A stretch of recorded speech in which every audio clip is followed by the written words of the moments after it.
Bueno, eh, vamos a comenzar un poco con el tema de la clase de programación. Este, antes de comenzar a ver un lenguaje en sí, por supuesto que lo que vamos a comenzar viendo como lenguaje va a ser el lenguaje Java.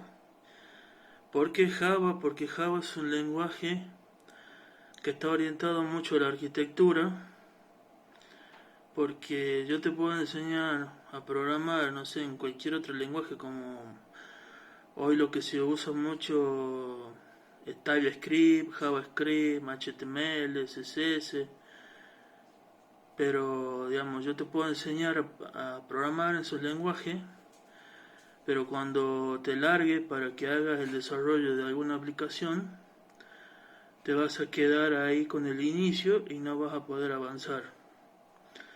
Y esto es debido a que hay cosas, conceptos previos que hay que ver. Eh, Así que tal vez, digamos,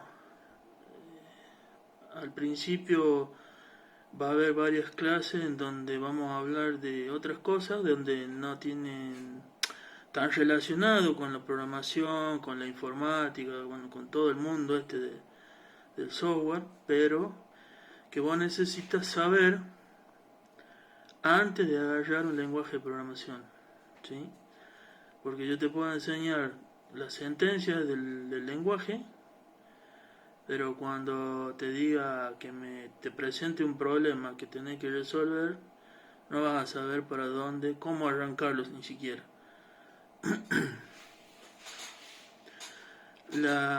Porque la programación tiene que ver un poco también es como un trabajo de un arquitecto. Eh, Tenés que desarrollar los planos, y en la programación es muy importante, muy, pero muy importante, eh, por un lado, escribir la menos cantidad posible de código, y por otro lado, que el código se ejecute de forma rápida, que los procesos no sean tan lentos. Para poder hacer eso, vos tenés que conocer ciertos modelos de arquitectura, eh, y tener la mente abierta. Para poder llegar ahí, como te digo, tenés que aprender algunas cosas, ¿no? Que son básicas y que son muchas. Porque de esa forma, el día de mañana vos vas a aprender Java, y el día de mañana querés aprender el lenguaje JavaScript, lo vas a aprender, pero vas a saber cómo hacer una aplicación, ¿sí? Porque no es lo mismo conocer el lenguaje que programar, que aprender a programar realmente. Eh, lo que vamos a ver es, por un lado, un poco de lógica,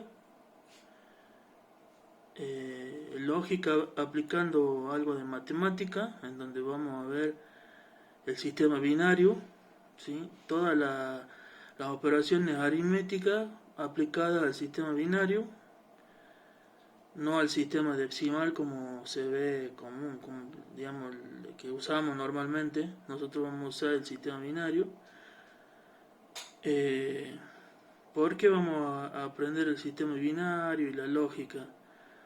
No quiere decir que la apliqué en la programación. Aplicar se puede aplicar, pero para cosas muy específicas. Pero es importante que lo sepas, porque la lógica te va a abrir un poco la cabeza. O sea, la idea es que razones, ¿sí? La idea es que cuando se te presente un problema, tomes decisiones y puedas arrancar con un problema. También vamos a ver un poco de cómo es la arquitectura en sí de toda la computadora y la arquitectura del software, porque el software tiene una arquitectura, se divide en capas. Hay capas que son de muy bajo nivel, y después están las capas inferiores. Son capas que ya trabajan a nivel de hardware, pero que vos debes conocerla, debes saberla, porque tenés que saber muy bien cómo trabaja el sistema operativo con todo el hardware de la computadora. Yo hablo de la computadora, pero también es a nivel genérico, porque un dispositivo móvil, un celular, una tablet, una calculadora, un reloj inteligente, todo tiene su hardware y tiene su sistema operativo. Y todo sistema operativo se basa en una arquitectura. La arquitectura es que el sistema operativo tiene un núcleo que se le llama kernel o núcleo, ¿sí? Que trabaja a muy bajo nivel, que es quien le manda las instrucciones al hardware. Y después de ese kernel vienen otras capas más arriba que se llaman interfaces, que ya son las que interactúan ya con el usuario, pero bueno, eso yo después te lo voy a explicar gráficamente. Ahora yo te estoy haciendo este video introductorio para que vos más o menos tengas idea de todo lo que vamos a ver. Como te decía, vamos a comenzar a ver algo de lógica, pero la lógica que vamos a ver es tablas de verdades y las operaciones aritméticas, o sea, suma, resta, multiplicación, división, nada más. A partir de ahí, después una vez que veamos eso, vamos a ver lo que es el sistema binario, que está muy relacionado con las tablas de verdad y falso. También vamos a ver operaciones aritméticas con el sistema binario. Y como para que lo entiendas el sistema binario, vamos a terminar haciendo el ejemplo del display de una calculadora con el sistema binario. De cómo vos en el display de una calculadora representas un número a través del sistema binario. Hay unas tablas y se van haciendo ciertos cálculos que no son difíciles, nada más que es lógica, es aprender a usar el razonamiento.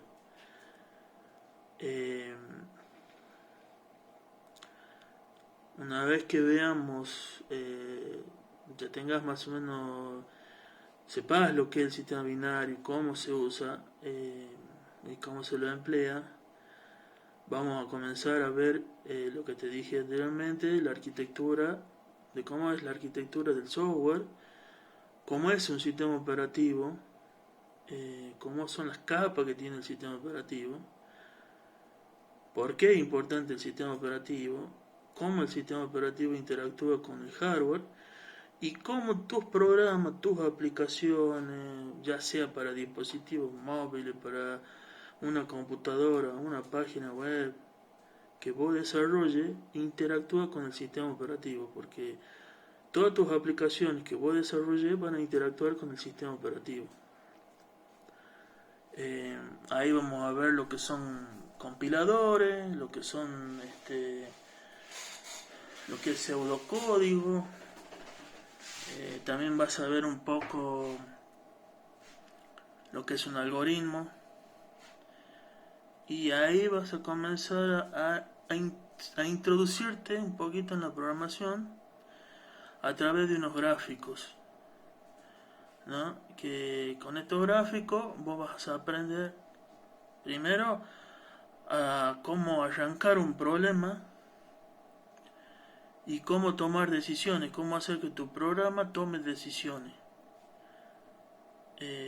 Porque cuando vos escribís un programa, básicamente es una secuencia de líneas de código, ¿no? Que se van ejecutando una por una, que el compilador la va ejecutando una por una, y hay cierto lugar en el código donde vos programás una toma de decisión.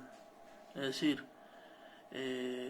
si una variable cambió un valor y vale tanto, bueno, ¿qué tiene que hacer el software? Ahora la variable sigue igual, bueno, ¿qué tiene que hacer? Por eso es que yo te digo que que hay ciertas cosas que está bueno que lo aprendamos antes de sentarnos a programar. Una vez que veamos, bueno, lo que veamos lógica, veamos la arquitectura, eh, vamos a hablar un poco de lo que son los sistemas. Hay existe un lenguaje que se llama UML, que es el lenguaje unificado de desarrollo, que es un lenguaje, o sea, le decimos lenguaje, pero no es que sea un lenguaje de computadora, ni un código escrito medio raro, ni nada por el estilo. Son gráficos, ¿no? Como tipo mapas conceptuales, en donde vos dibujás, es como si quisieras el plano. Por ejemplo, un ingeniero civil va a construir un puente. Para poder construir el puente, el ingeniero civil hace un plano y en ese plano hace cálculo, no sé, de los cimientos, de la viga, de la resistencia al viento y un montón de factores. En esto también es lo mismo. Cuando te plantean un negocio con este lenguaje unificado del UML, vos diseñás el plano de tu sistema. No se usa. O sea, hay lugares que sí lo usan, en otros no. A mí me ha tocado en algunas empresas que he trabajado usarlo. En otra empresa que trabajé me tocó diseñar a mí todo un sistema y escribir todo eso en papel como un plano, que fue un plano gigante. Yo te voy a dar una introducción a eso porque, digamos, no se usa muy seguido, pero lo tenés que saber porque si algún día entras a trabajar en algún lado y te dicen nosotros trabajamos con UML, vos por lo menos tenés que saber leer un gráfico.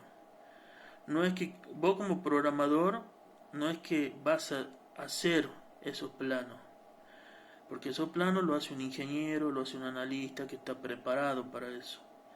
Yo, por ejemplo, te puedo desarrollar todo el plano de un sistema, pero vos como programador tenés que saber cómo leerlo para poder plasmar lo que yo diseñé en ese plano en el código. Por eso es que tenés que saberlo, porque puede existir empresas en donde te obliguen a emplearlo.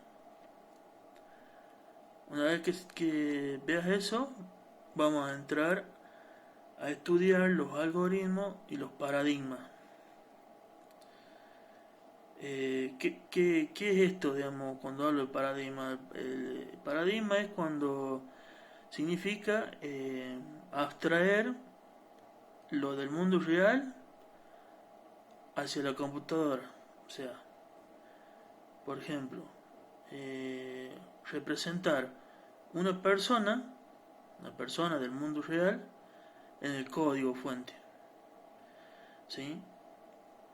Ese paradigma, dentro de ese paradigma, hay conceptos que son claves, que debes conocerlo.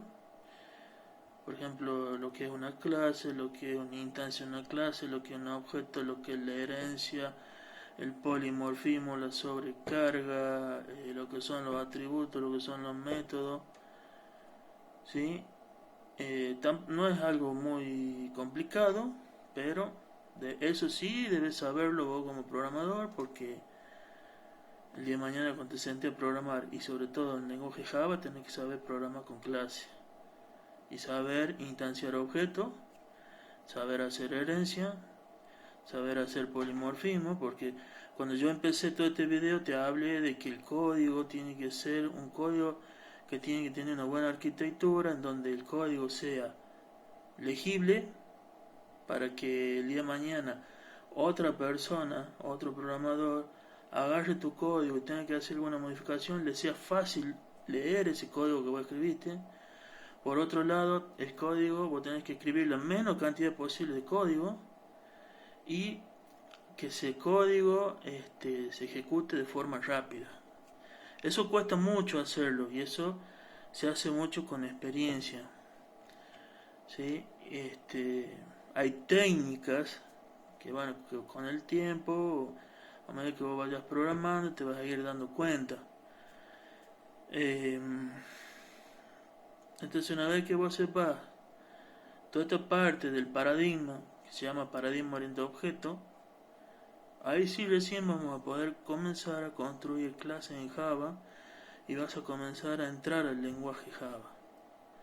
El lenguaje Java es un lenguaje bastante amplio, bastante grande, eh, donde como tiene mucha arquitectura, lo podés desarrollar como vos se te antoje la gana, por decirlo así. No hay un libro donde diga paso a paso lo que tenés que hacer. El programa o sea, el lenguaje te permite hacer lo que vos quieras. Depende de vos, depende de la forma que vos tengas tu mente abierta, de los estudios que tengas previos, de tu teoría y de la experiencia que vos vayas adquiriendo de cómo vas a arrancar y escribir un sistema. Eh, Java es muy amplio. Yo he trabajado en muchas empresas con lenguaje Java y la verdad que nunca vi una aplicación igual a la otra, todas son distintas. Eh, sí, lo que no cambia es cómo escribís una clase, por ejemplo, o cómo declarar una variable, o cómo creas un método, o cómo instancias un objeto. Eso no cambia, eso siempre es igual. Lo que cambia es cómo organizar las clases, o por ejemplo, cómo las diseñar. Eh, Hay un montón de cosas y framework, eso es otra cosa que podemos ver, lo que es un framework. Framework significa un marco de trabajo, ¿no? Porque vos cuando empecé a programar vas a empezar a escuchar la palabra esta framework muy seguido. En realidad framework no es un lenguaje. Muchos confunden el framework con un lenguaje. No es un lenguaje, sino que es como una caja de herramientas que tiene ciertas herramientas, ¿no? Que vos podés usar en ese lenguaje. Por ejemplo, Java tiene su lenguaje, que tiene su semántica y su sintaxis. Y vos tenés, por ejemplo, uno de los frameworks que siempre se usa en Java se llama Spring. Que también te voy a enseñar Spring, pero eso lo vamos a ir viendo más adelante. Eh, Donde Spring en realidad es un conjunto de archivos, de configuraciones, pero las clases las seguí escribiendo y las variables y los métodos las seguí escribiendo de la misma forma, pero nada más que siguiendo las reglas que te da este framework. En Java y Spring van de la mano, así que vos vas a aprender Java y vas a aprender Spring. A raíz de eso, fuera de la programación, tenés que aprender base de datos. Toda aplicación que hoy se desarrolla tiene una base de datos. La base de datos es otro mundo, ¿sí? Donde también es programable. La base de datos es donde vos persistís los datos. Por ejemplo, te voy a dar un ejemplo así. Hace un rato yo te hablé del paradigma, que significaba abstraer algo del mundo real hacia la informática, hacia una aplicación. Tenemos, por ejemplo, alumnos de una escuela, de tu escuela, ¿no? Los alumnos son, digamos, personas del mundo real. Al aplicar lo que es el paradigma, vos abstraes el alumno hacia la informática o hacia tu programa, por decirlo así. ¿Cómo lo abstraes? Creando una clase alumno, que es una estructura, donde esa clase alumno tiene atributos que son, por ejemplo, el nombre, el apellido, la edad, la dirección, el teléfono, el email, todo eso son atributos de una clase. Esos atributos deben persistir en tu aplicación. porque cuando vos apagás la computadora se apagó el programa y el alumno, si vos no lo persististe, vos lo dejó de existir, tenés que volverlo a cargar. Bueno, la base de datos persiste. Persistir significa que lo almacena a los datos. Hay palabras que yo por ahí voy a utilizar, en las cuales vos te tenés que acostumbrar, porque vos podés decir, voy a guardar los datos del alumno en la base de datos. ¿Sí? Hablándolo así a nivel criollo. A nivel más profesional y a nivel de programación se dice persistir los datos del alumno en la base de datos. Como así hay un montón de palabras y cosas que se usan del paradigma. ¿Sí? Estamos hablando del paradigma. Que cuando estudiamos el paradigma, ahí la vas a conocer a cada una de estas palabras que yo te digo que se utiliza. Entonces, ¿qué pasa? Que los datos de ese alumno deben persistir. ¿Por qué? Porque cuando va a encender la computadora nuevamente y quiera ver de nuevo el alumno, el alumno tiene que seguir existiendo. Entonces, ¿dónde existen la base de datos? Esos atributos, eso que es el nombre, el apellido, todo lo que te nombre, se guardan en la base de datos. La base de datos es una estructura de tablas en donde también ahí vamos a tener que estudiar ciertas cositas antes, que son los diagramas entidad y relación, ¿sí? Y hay otro lenguaje que se llama el SQL, tal vez lo has escuchado nombrar por ahí, que es el lenguaje que se utiliza en las bases de datos. Que es un lenguaje básicamente que lo que hace con ese lenguaje es recopilar datos. Por ejemplo, vos querés recopilar datos del alumno, del padre del alumno y de las materias que aprobó, por ejemplo, o sacar un promedio de alumnos, de cuál tiene el mejor nota, o hacer un tipo de censo, todo eso se llama análisis de datos y se hace con ese lenguaje SQL Server, porque tenés que comenzar a relacionar tablas a donde están la información dispersada y relacionada, se relacionan a través de ese diagrama de entidad de relación que te hablé hace un rato, que es algo que también vamos a estudiar porque lo tenés que saber. Y entonces, más allá del lenguaje que vos vas a estudiar, tenés que estudiar este otro lenguaje que es el SQL Server y las bases de datos. Todo programador tiene que saber bases de datos. Hay distintas bases de datos. Está Oracle, está el SQL Server de Microsoft, está el MySQL, que seguramente lo escucho nombrar mientras vos estabas viendo qué curso de programación. Está Postgre, el Excel, el Excel también se puede utilizar como base de datos y hay otras bases de datos más que son nuevas, como por ejemplo una que se llama MongoDB, que es una base de datos no relacional. Es no relacional porque almacena todo en archivo plano, pero eso después lo vamos a ir viendo. Yo lo único que te puedo decir que esto va a ser largo porque no vas a aprender a programar en 3-4 meses, porque es todo un mundo gigante. Tal vez vos por ahí te hacen ver que sentarse a programar es como abrir el programa Word y aprenderlo a usar. No, hay muchas cosas, hay demasiadas cosas en todo ese mundo, demasiadas cosas que en un curso de programación no te la enseñan, porque en un curso de programación lo único que te van a enseñar es el lenguaje, ¿sí? Pero cuando vos vayas, estudiaste ese lenguaje y vayas a una empresa y en la empresa te digan, tengo este problema, resolvémelo, no vas a saber por dónde carajo encarar el problema. No vas a saber si tenés que ir a la base de datos y arreglar un dato, o tener que arreglar un SQL que te está recuperando información para mostrar en la pantalla, o si tenés que mejorar la línea de código en donde estás recuperando la información. No vas a saber por dónde carajo meterte y empezar a engarar. Por eso es que Hay muchas cosas que debes saber antes, ¿sí? Yo más o menos con este video introductorio te hablé de todo lo que vamos a ir viendo.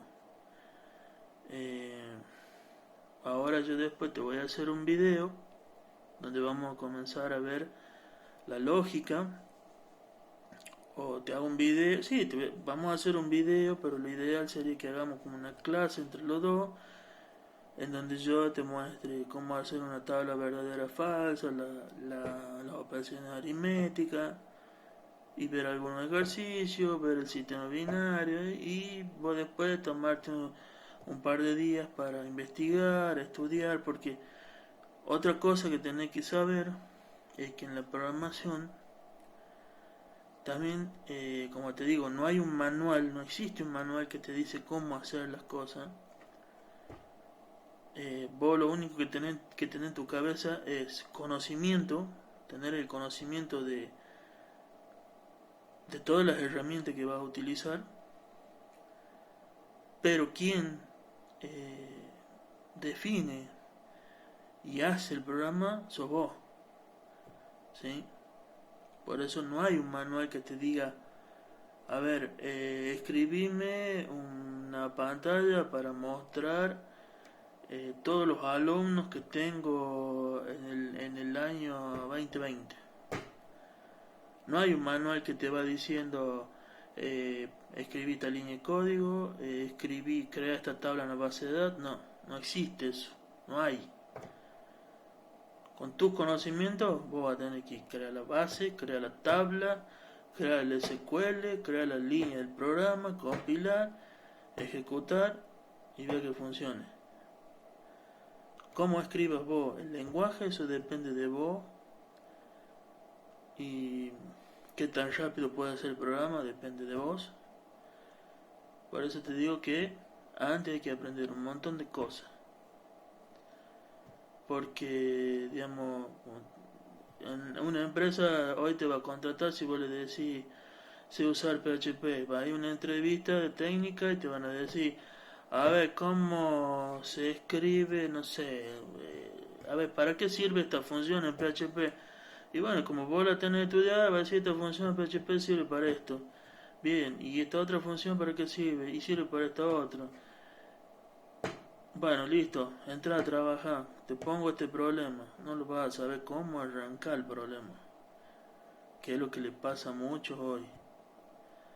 A muchos chicos que hacen entrar, que los capacitan, los largan a una cuenta de cliente y después el que está ya hace muchos años tiene que andar renegando con todos esos programadores nuevitos que ni siquiera saben cómo buscar el problema. Mínimo debe saber cómo, lo mínimo debe saber cómo debuguear el programa y encontrar el problema donde está. Y ahora si vos no sabes cómo resolverlo, porque no sé, no le entendés lo que escribió el programador, listo. Le consultás al que sabe un poco más que vos, pero la idea es que vos encontrés el problema. Si tenés que, acá en la programación también muchas veces tenés que investigar, leer, porque te pueden decir, por ejemplo, haceme un programa en donde vos vendas productos y cobres con Mercado Pago. Listo. Te vas a tener que poner a investigar cómo carajo hace que tu programa internamente se comunica con Mercado Pago. Mercado Pago te proporciona una API, que después yo te voy a enseñar lo que es una API, que es un web service en donde vos le pasas ciertos datos y Mercado Pago le hace el cobro de forma electrónica. Pero eso es una programación que tenés que seguir, que tenés que leerla en la parte de desarrollo de Mercado Pago, te la tenés que aprender. Entonces, en la programación también vas a tener mucho labor de investigación. ¿Sí? Vas a tener que investigar cosas, frameworks, o por ahí te piden hacerme algo y vos tenés que empezar a investigar a ver cuáles son las opciones que podés usar. Como por ejemplo si te dicen hacerme una pasarela de pago, vos decime cuál podemos usar, entonces te tenés que poner a investigar, por ejemplo, cómo trabaja Mercado Pago, cómo trabaja PayPal, que son las dos pasarelas que vos podés usar hoy en día. Eh, si, por ejemplo, el sitio va a ser local, no podés usar PayPal porque PayPal es para nivel internacional y PayPal, por ejemplo, no te deja que vos una cuenta argentina le pague a otra cuenta argentina, entonces tenés que usar Mercado Pago, ¿me entiendes? Te estoy dando un ejemplo de cómo vos vas a tener que investigar cosas y plantear soluciones. Porque más allá de que te tenés que sentar a programar, tenés que plantear soluciones. Y tus soluciones tienen que ser buenas. Y la única forma de que sean buenas es aprendiendo todo esto de lo que yo te estoy diciendo. Porque son cosas que te van a abrir la cabeza y que te van a permitir que vos te sentes y cuando tengas que investigar algo, lo investigué y haga la propuesta, la solución y cuando te toque desarrollarlo, lo haga lo mejor posible. ¿Sí? Eso te va a convertir en un buen profesional. Y te repito, va a llevar tiempo, va a llevar bastante tiempo. Pero si vos querés meterte en este tema, ¿no? Trabajo en esto hay un montón de trabajo en esto. Inclusive uno, sabiendo todo esto, puede trabajar de forma independiente, crear sus propias aplicaciones, sus propios programas y venderlos. ¿Sí? Pero bueno, para eso uno tiene que estudiar un montón de cosas antes. Y te va a llevar tiempo. Te va a llevar tiempo. Lo bueno es que vos me tenés a mí, que yo te voy a guiar lo más que yo pueda. Si vos algo no me entendés, preguntármelo, decir, mira Marcelo, no entiendo qué carajo me estás diciendo, habla mejor, trata de ser más didáctico. Yo nunca he enseñado a programar a nadie. O sea, dar un curso, enseñar, no. Pero sí he capacitado gente, que es otra cosa, porque capacité gente que tenía una mínima experiencia o que ya tenía conocimiento. Entonces yo simplemente le decía, esto se hace así, así, así, y listo. ¿Entendés? Yo a vos te tengo que enseñar desde cero prácticamente todo. Te voy a repetir, esto es un mundo muy grande donde vas a ver un montón de cosas.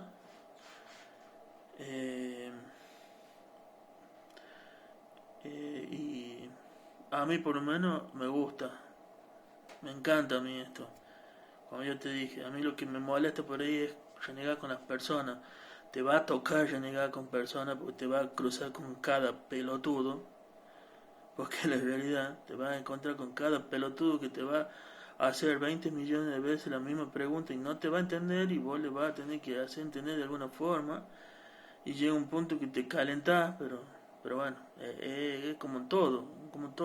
Hay algo que siempre te hace molestar, pero yo, por ejemplo, cuando me siento a trabajar tranquilo, no tengo a nadie que me esté jodiendo, que no me estén hablando, que no me estén charlando, que no me estén preguntando cosas, trabajo lo más bien y trabajo muy bien. Por eso vos tenés que acostumbrarte a trabajar sola. En una empresa vas a tener que trabajar en equipo, vas a tener que sí o sí trabajar en equipo. Hay un equipo donde, como yo por ejemplo en Tarjeta Naranja tengo un equipo, ¿no?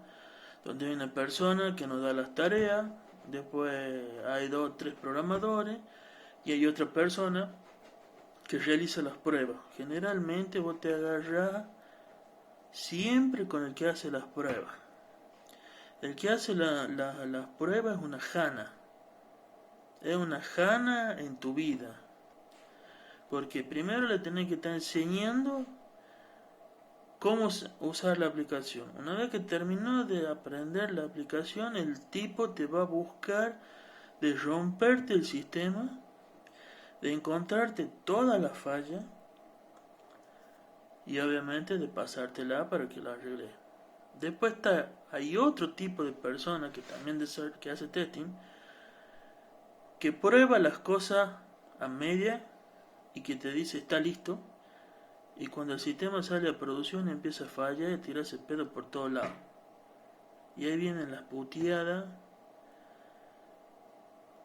Y no es tu responsabilidad, porque vos, como programador, desarrollaste, pero como vos sos el que lo, como vos sos el que lo desarrollás, vos sos el que lo hace y lo conocés, vos siempre vas a saber cuál es el caminito feliz cuando lo pruebes. Ahora, cuando viene una persona que no sabe qué carajo hiciste, va a empezar a meter teclazos por todos lados, y va a empezar a hacerlo explotar al programa por todos lados y encontrarle falla, ¿sí? Por eso siempre es bueno tener dentro del equipo una persona que haga bien los tests. Eso es otra cosa que también vamos a ver, porque en la programación, más allá de programar la aplicación, también se programan testing, que se llaman test unitarios, que son procesos que ejecutan el código de forma interna, entran por todos los caminos y con lo cual vos te aseguras que tu aplicación funcione. Lo pruebe quien lo pruebe, va a andar. Entonces eso es algo que también lo vamos a ver, que se llama test unitario, ¿sí? Con eso vos te garantizás que tu programa pasó por todos los caminos que vos escribiste.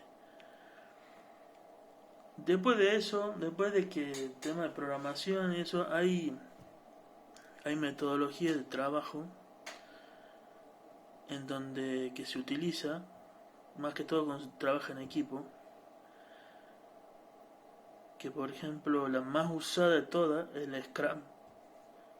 Yo soy Scrum Master. Yo me hice un curso una vez de Scrum Master y tengo la certificación internacional de Scrum Master. Acá no hay nada de... Cuando hablo de esta metodología no te estoy hablando nada de tecnología.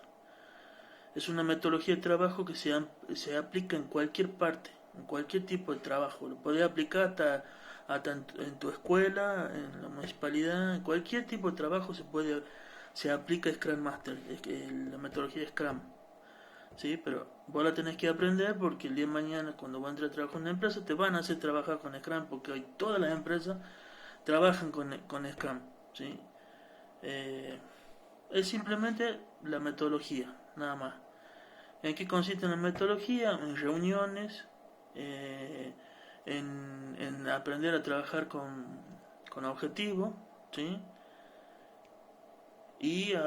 Y sobre todo la conexión entre las personas con las que voy a trabajar. Y hay otra cosa que se llama integración continua, que es otra metodología. Son dos metodologías las que vos vas a aplicar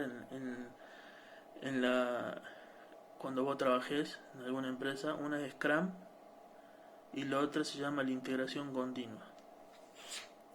La integración continua es una serie de pasos que vos tenés que hacer como programador una vez que vos terminaste el código. Cuando vos terminaste el código, terminaste tu aplicación ya que le crees que está lista, la integración continúa primero haciendo un test, que son los test unitarios que yo te dije, una revisión de código. Cuando haces revisión de código, te lo revisa otra persona, otro programador. Generalmente te lo revisa con quien vos trabajas. Ese programador te va a decir, che, mira, en esta línea yo creo que si usas esta función va a pasar más rápido que la que estás empleando vos. Ahí, en la revisión de código, se suelen agarrar los programadores y se putean, porque obviamente todos queremos tener el ego más alto que el otro, todos queremos saber más que el otro. Y no nos bancamos que otro programador venga y nos diga, che, acá está mal, o acá. Eso es algo que con el tiempo uno va aprendiendo a usar. Eso, acá está mal, no se dice así, se dice, che, a mí me parece que si cambias esto por esto, puede andar mejor, ¿sí? Y como programador tenés que aceptar las críticas porque quizá vos empleaste una función ¿sí? Y no te diste cuenta que había otra función, o quizás no sabías que existía esa función que procesaba más rápido que la que vos usaste. Entonces, otro chico que es de tu equipo te va a decir, mira, usa esta otra, listo, cambiamos el código, ponemos la función esa y seguimos. El otro paso de la integración continua es lo que se llama despliegue, que vos seguramente me escuchó nombrar muchas veces. Estamos desplegando. Desplegando significa que el programa se pasa por distintos ambientes. Los ambientes son los servidores, ¿sí? En donde el programa va a ser alojado y en donde el programa va a ser utilizado. Toda empresa tiene distintos ambientes. Por lo general tiene dos, puede tener tres. Tres es lo recomendable, se llama testing, homologación y producción. Producción es donde ya el programa está puesto para que lo use el usuario. Los otros dos ambientes, el ambiente testing es un ambiente de prueba, en donde se despliega la aplicación y hay gente que hace testing, que es la que yo te hablé hace un rato cuando hablábamos de trabajar en equipo, que comienza a testear. Comienza a testear y encontrar problemas y al reportarte los problemas vos tenés que corregirlo, volver a mandar a revisar el código y volverlo a desplegar en testing. Una vez que testing te aprobó, pasa a homologación. ¿Homologación qué significa? En homologación lo va a probar la gente de testing y, por ejemplo, la gente con el que va a trabajar el programa. Por ejemplo, la tarjeta naranja en un call center, en homologación lo va a probar testing y cierta gente, que pueden ser supervisores, gente que ellos designen del call center, van a probar la aplicación. Si en homologación te dan el OK, ya se pasa a producción y el sistema sale andando y lo comienzan a utilizar. Pero en todo ese proceso de la integración continua, se llama integración continua porque va dando vuelta como una espiral. Va y viene, va y viene, va y viene, va y viene hasta que el programa está 100% estable y puede ir al ambiente de producción para que ya lo utilice las personas, digamos, en este caso del call center. Todo eso también vamos a ver porque hay una serie de herramientas que hay ahí que se utilizan y que hoy en cualquier entrevista de trabajo te preguntan, ¿sabe usar Jenkins? ¿Sabe usar Jira? ¿Sabe lo que es saber lo que es pasar de ambiente en ambiente? Esas cosas son tareas extras que se le suman al programador. El programador no solamente está para escribir código, hace un montón de cosas que son interesantes también, en donde vos ahí interactúas con personas y hasta a veces te puteas con esas personas porque ahí es donde te encuentras con personas que por ahí son cabeza dura y le tenés que explicar 10 millones de veces las cosas. Como así también ahí tenés que renegar con gente que se dedica a mantener los servidores porque por ahí te pasa que vos estás desplegando, te apagan un servidor y te cago el despliegue. Chao, volví a desplegar de vuelta. O por ahí me ha pasado a mí que desplegué el software y el otro día me dicen, che, ¿y el software por qué no está desplegado? No, si yo lo desplegué ayer. No, no está desplegado. Sí está desplegado, no está desplegado. Veamos los logs, les muestro los logs. Fíjate que yo ayer a las 6 de la tarde lo desplegué. ¿Qué pasó? Bueno, ahí te tengo que poner a ver qué pasó. Y bueno, acá lo borraron. ¿Quién lo borró? El usuario tanto, listo. Ahora que se agarren con el usuario que fue y lo borró. Pero tenés que volver a desplegar, volver a hacer el mismo trabajo. ¿Entendés? Ya te comiste una puteada de arriba, entonces vos tenés que demostrar que no fuiste vos, sino fue otra persona. ¿Sí? Generalmente las personas de testing y el programador se llevan mal. Al de testing le encanta encontrarle falla al programa, ¿sí? Porque se cree superior a vos. Entonces por eso es que vos tenés que aprender a hacer programas de calidad para que cuando el hijo de puta del testing lo pruebe, no le falle, ¿sí? Porque cuando le fallen, los tipos se encargan de hacerle de hacer que se entere hasta el gerente de la empresa que escribiste mal el programa. Así que bueno. Bueno, esta es la introducción más o menos que te di, solo me pasé hablando. Y bueno, ya en la primera clase vamos a comenzar viendo la parte de lógica, las tablas de verdad y falso y y las operaciones aritméticas. Así después de ahí ya pasemos al sistema binario. Después vamos a ver la arquitectura del sistema operativo, la arquitectura de la computadora, cómo interactúa el software con el hardware. Y a partir de ahí, bueno, ya me empecé a entrar un poquito a ver los algoritmos, a ver el paradigma y de ahí empezamos la programación.